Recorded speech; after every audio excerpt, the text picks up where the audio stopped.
பார்ல நடந்த மோதல் 2 உயிரை எடுத்திருக்கு. சம்பவம் நடந்த இடத்துலயே ஒரு பொண்ணோட உயிர் போயிடுச்சு. தீவிர சிகிச்சையில இருந்த இன்னொரு பொண்ணும், இந்த பையனுமே ஓடி போய் தாக்க முயற்சிக்கிறாரு. ஒயிட் கலர் டிஷர்ட் போட்டிருந்த பெண் தடுக்க முயற்சிக்கிறாங்க. இதுல குறிப்பா அந்த கிரீன் கலர் ஷார்ட் போட்ட நபரை கவனிச்சிங்க அப்படின்னா எந்த மோதல்லையுமே ஈடுபடாம விலகிதான் நிற்கிறார்.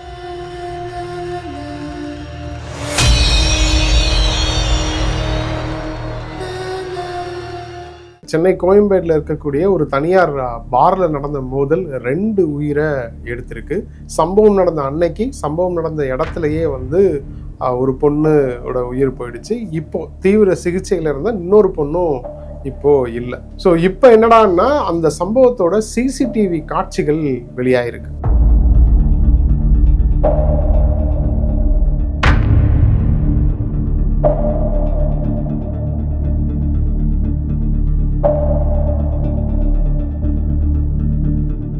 ஸோ நீங்கள் பார்த்த இந்த சிசிடிவி காட்சிகளில் கவனிக்க வேண்டியது என்ன அப்படின்னா, உள்ள வரும்போது dark colour white colour dress போட்ட 2 பெண்கள் வராங்க. ஆனால் மோதல் நடக்கும்போது டார்க் கலர் டிஷர்ட் போட்டிருந்த பெண் எங்கேயுமே இல்லை. இதில் யாரு என்னன்ற பேர் அவசியம் இல்லை. ஏன்னா 2 பேருமே 18 வயசுக்கு கீழே உள்ளவங்க தான். ஒரு பொண்ணுக்கு 18 வயசு நடந்துகிட்டு இருக்கு, இன்னொரு பெண்ணுக்கு 18 வயசே ஆகலை. ஃபேக்கான ஆதார் கார்டை காமிச்சு தான் அவங்களே உள்ளே போயிருக்கிறதா செய்திகள் வெளியாகுது. ஸோ பட் இதில் என்ன கவனிக்க வேண்டியது, நான் ஆல்ரெடி சொன்ன மாதிரி அந்த டார்க் கலர் ட்ரெஸ் போட்ட பொண்ணு அந்த மோதல் நடக்கும்போது எங்கேயுமே இல்லை.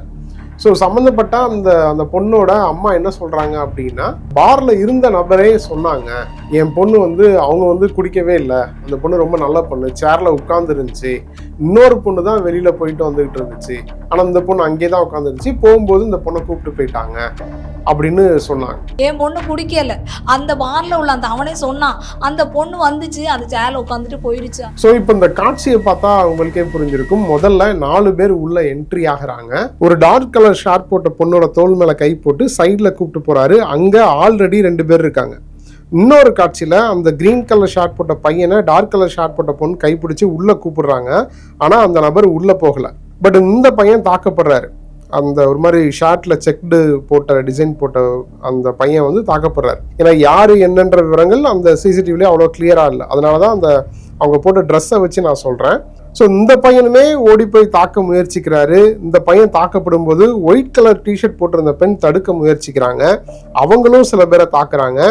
பவுன்சர்ஸ் அவங்கள தடுக்கிறாங்க. ஒரு நபர் பவுன்சருமே தள்ளி விடுறாங்க. இதுல குறிப்பா அந்த கிரீன் கலர் ஷார்ட் போட்ட நபரை கவனிச்சிங்க அப்படின்னா எந்த மோதல்லையுமே ஈடுபடாம விலகிதான் நிற்கிறார். எல்லா காட்சிகளுமே இதுல பதிவாயிருக்கு. சில நிமிடங்களுக்கு அப்புறம், அதாவது மோதல் நடந்துகிட்டே இருக்கு, பவுன்சர்ஸ் ரொம்ப முயற்சி பண்ணி அந்த 2 குரூப்பையும் பிரிச்சு அந்த கார்ல, கட்சி கொடி இருந்த கார்ல வந்தாங்க இல்லையா, அவங்கள கார்ல ஏற சொல்லி கட்டாயப்படுத்தி அவங்க அங்கேருந்து அனுப்புறாங்க. அவங்களும் ரொம்ப சாதாரணமா, ஏன்னா அவங்க பவுன்சர் சொல்றத அந்த நபர்கள் கேட்கவே இல்லை. மறுபடியும் கார்லேருந்து மறுபடியும் மோதலுக்கு தான் ட்ரை பண்ணாங்க. பட் பவுன்சர்ஸ் அதை கண்ட்ரோல் பண்ணி அவங்கள கார்ல ஏற்றி அனுப்பிட்டாங்க. ஸோ இதுதான் வெளியான சிசிடிவி காட்சிகளில் பதிவாயிருக்கு. பட் இந்த சிசிடிவி காட்சிகள் மூலமாக சம்பவம் உறுதி செய்யப்பட்டிருக்கு. கட்சி கொடி இருந்த கார் அப்படின்றது, அதாவது அந்த காரில் கட்சி கொடி இருந்தது அப்படின்றதும் உறுதி செய்யப்பட்டிருக்கு. இப்போ இதுக்கடையில் இன்னொரு பொண்ணோட அம்மா என்ன சொல்லியிருக்காங்க, தீவிர சிகிச்சையிலிருந்து மரணம் அடைஞ்சாங்க இல்லையா, அந்த பொண்ணோட அம்மா என்ன சொல்கிறாங்க அப்படின்னா, ஏன் நான் அவங்க பேரை சொல்லாமல் இருக்கேன் அப்படின்னா, அவங்க 2 பேருமே மைனர் தான். ஸோ நம்ம ஆல்ரெடி ஒரு வீடியோ போட்டிருந்தோம். பட் அப்போ வந்த செய்திகள் என்னவா இருந்துச்சு அப்படின்னா, அந்த பொண்ணுக்கு 18 வயசு ஆயிடுச்சு, ஒரு பொண்ணுக்கு தான் 18 வயசுக்கு கீழே அப்படின்ற மாதிரி சொன்னாங்க. பட் இப்போ 2 பேருமே ஃபேக்கான ஆதார் கார்டை காமிச்சு உள்ள போனாங்கன்ற மாதிரி தகவல் வருது. ஸோ அதனால பேர் சொல்லலை.